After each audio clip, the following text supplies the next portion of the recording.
ফেব্রুয়ারিতে জাতীয় নির্বাচন অনুষ্ঠিত হবে এমন প্রতিশ্রুতি দিয়েছে অন্তর্বর্তীকালীন সরকার। তবে নির্বাচন প্রক্রিয়া ঘিরে এখনও দেখা যাচ্ছে অনিশ্চয়তা। এনসিপি ও জামায়াতে ইসলামী নির্বাচনে অংশগ্রহণ করতে পিআর পদ্ধতির অধীনে নির্বাচন সহ দিয়েছে আরও কয়েকটি শর্ত।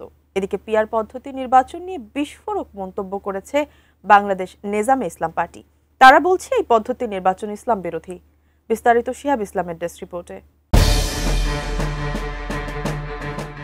জুলাই আগস্ট অভ্যুত্থানে শেখ হাসিনা সরকারের পতনের পর অন্তর্বর্তী সরকারের সামনে সবচেয়ে বড় প্রশ্ন ছিল নির্বাচন কবে হবে। কিন্তু পরবর্তীতে অন্তর্বর্তী সরকার নির্বাচনের সম্ভাব্য সময় প্রকাশ করলেও নির্বাচনে অংশগ্রহণ করতে অনেক রাজনৈতিক দল জুড়ে দেয় বিভিন্ন শর্ত, যার মধ্যে সবথেকে উল্লেখযোগ্য শর্ত পিআর পদ্ধতিতে নির্বাচন। তবে এ পদ্ধতির বিরোধিতা করেছে বিএনপি। এরপর পিআর পদ্ধতিতে নির্বাচন নিয়ে ফের বিরোধিতা করেছে বাংলাদেশ নেজামে ইসলাম পার্টি।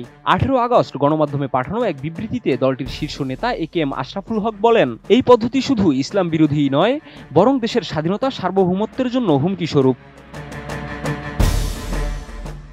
বাংলাদেশ নেজামে ইসলাম পার্টির নির্বাহী সভাপতি মাওলানা একেএম আশরাফুল হক এক বিবৃতিতে বলেন, আসন ভিত্তিক নির্বাচন পদ্ধতি একটি মীমাংসিত বিষয়, এখানে কোনো সংস্কারের অবকাশ নেই।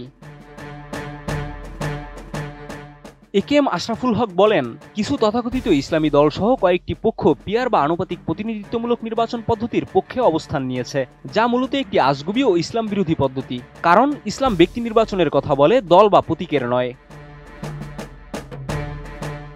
অ্যান্টিব্যাকটেরিয়াল অ্যাডিটিভ যুক্ত সেরা ওয়াটার ট্যাঙ্ক বিশুদ্ধ পানিতে ব্যাকটেরিয়া জন্মাতে দেয় না। পিআর পদ্ধতির পেছনে গভীর রাজনৈতিক ষড়যন্ত্র রয়েছে বলে মন্তব্য করে আশরাফুল হক বলেন, আওয়ামী লীগকে পুনর্বাসন ও বিদেশি প্রভাব প্রতিষ্ঠার জন্যই এই পদ্ধতির প্রস্তাব দেওয়া হচ্ছে। পিআর পদ্ধতিতে সরকার সবসময় দুর্বল থাকে এবং দেশ পরিণত হয় বিদেশি স্বার্থের অনুসারীতে।